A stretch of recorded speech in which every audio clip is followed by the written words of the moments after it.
Selamat pagi, halo anak-anakku. Semoga kalian selalu diberikan kesehatan dan tetap semangat belajar meskipun di rumah ya belajarnya. Hari ini kita akan belajar tentang subtema 2 pembelajaran ketiga.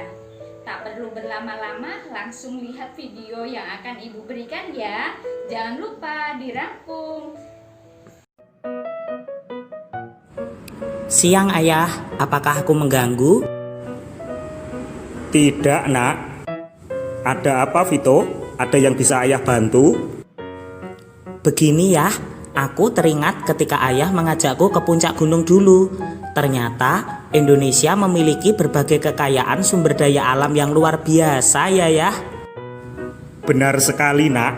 Dan tidak hanya itu, dengan jumlah penduduk sekitar 254 juta jiwa, Indonesia juga memiliki berbagai keragaman suku, adat, budaya, ras, agama, dan juga golongan, nak. Wah, banyak sekali ya penduduknya. Apakah semua penduduk itu tersebar merata di setiap pulau ya? Baiklah, Vito, untuk mengetahuinya, ayah akan tunjukkan kepadamu melalui kacamata virtual reality. Yes, ini yang aku tunggu-tunggu ayah. Wah, aku melihat gambar peta ya. Tapi kenapa warnanya berbeda dengan peta yang kemarin ya? Yang kamu lihat sekarang adalah peta tematik, nak. Peta tematik, apa maksudnya? Peta tematik adalah peta yang dibuat dengan tujuan tertentu. Jadi, peta tematik memiliki tema yang khusus.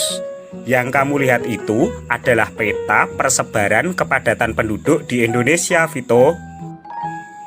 Kamu bisa membaca peta tersebut berdasarkan keterangan yang tersaji di kotak ini, nak.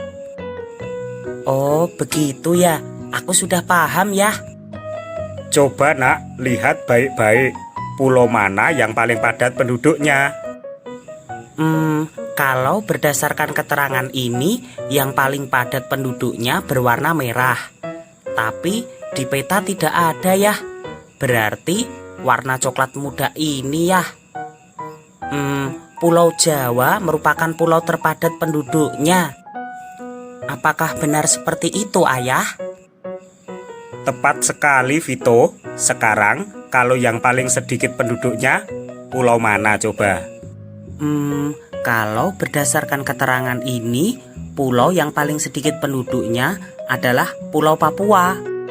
Bagus, nak. Sekarang, tahukah kamu berapa kepadatan penduduk Pulau Bali?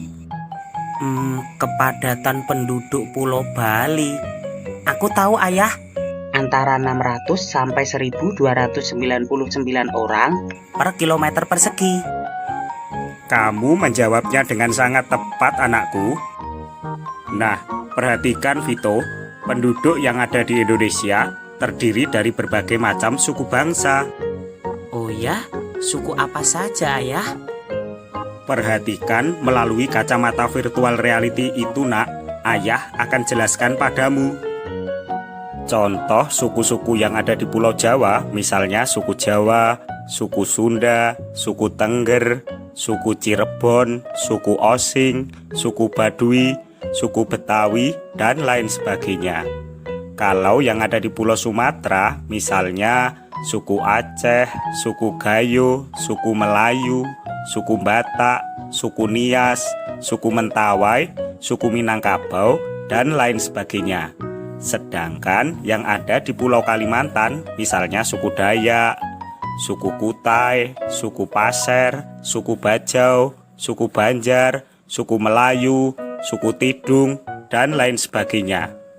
Kalau yang ada di Pulau Sulawesi, misalnya ada suku Makassar, suku Bugis, suku Mandar, suku Toraja, suku Bentong, suku Duri, dan suku Kajang. Kalau suku-suku yang ada di Pulau Papua, misalnya ada suku Asmat, suku Amungme, suku Dani, suku Arfa, suku Karawai, suku Muyu, suku Huli, dan lain sebagainya. Sedangkan yang berada di Kepulauan Nusa Tenggara, misalnya suku Bima, suku Sasak, suku Sumbawa, suku Alor, suku Ende, suku Rote, suku Dompu, dan juga sebagainya. Kalau yang ada di Kepulauan Maluku, misalnya suku Seram, suku Banda, suku Buru, suku Ambon, suku Tidore, suku Ternate, suku Furu-Furu, dan lain sebagainya. Lalu, suku yang ada di Pulau Bali, yaitu adalah suku Bali dan juga suku Nyamaselam. Wah, aku semakin bangga dengan Indonesia ya. Ternyata Indonesia memiliki banyak sekali suku bangsa. Tidak hanya itu, Nak. Indonesia juga memiliki agama yang beragam. Saat ini ada 6 agama yang diakui pemerintah untuk dianut. Iya ya, aku tahu. 6 agama itu adalah Islam, Kristen, Katolik, Hindu, Buddha, dan Konghucu. Benar sekali yang kamu katakan, anakku. Tapi aku masih bingung ya. Dengan adanya banyak agama di Indonesia, bagaimana cara menjaga kerukunan penduduknya? Kebetulan sekali, ayah punya bacaan tentang kerukunan umat beragama yang bisa kamu baca. Duduklah, Vito. Apa kamu tidak capek berdiri dari tadi? Iya ya, aku sangat tertarik mempelajari keberagaman Indonesia sampai tidak terasa berdiri dari tadi. Baiklah, Vito. Agar kamu memahami isi bacaan tersebut, coba bacalah sejenak dalam hati, lalu tentukan ide pokoknya. Dengan begitu, kamu akan mengetahui inti dari bacaan tersebut. Baiklah, Ayah. Aha, aku telah selesai membaca dan sudah menentukan ide pokoknya ya. Bisakah kamu bacakan, anakku? Baiklah, Ayah.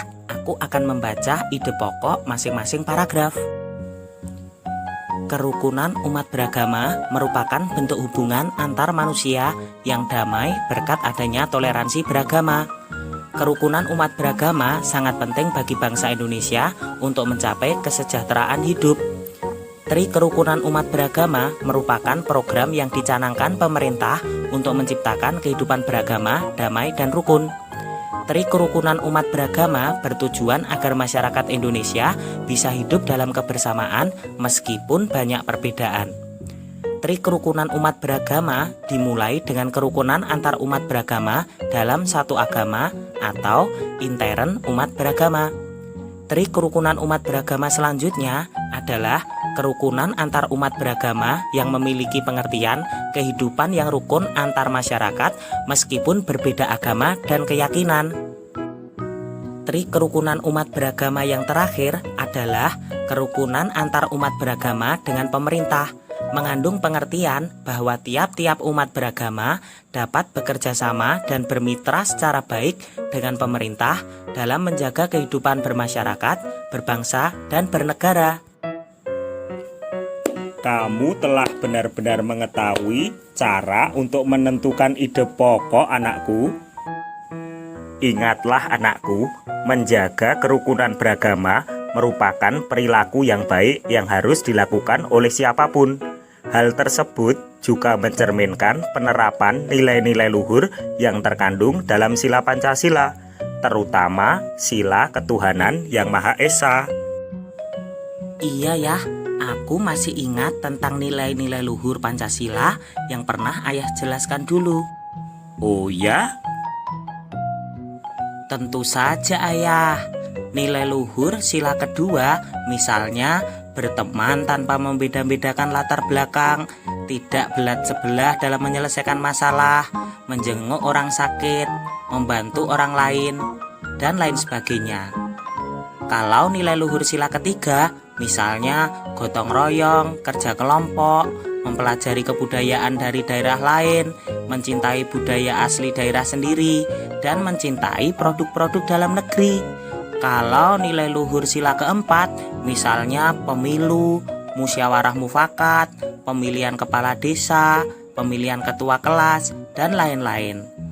Sedangkan nilai luhur sila kelima. Misalnya, kita semua memiliki kedudukan yang sama di dalam hukum, melaksanakan pembangunan, dan menikmati hasil pembangunan nasional.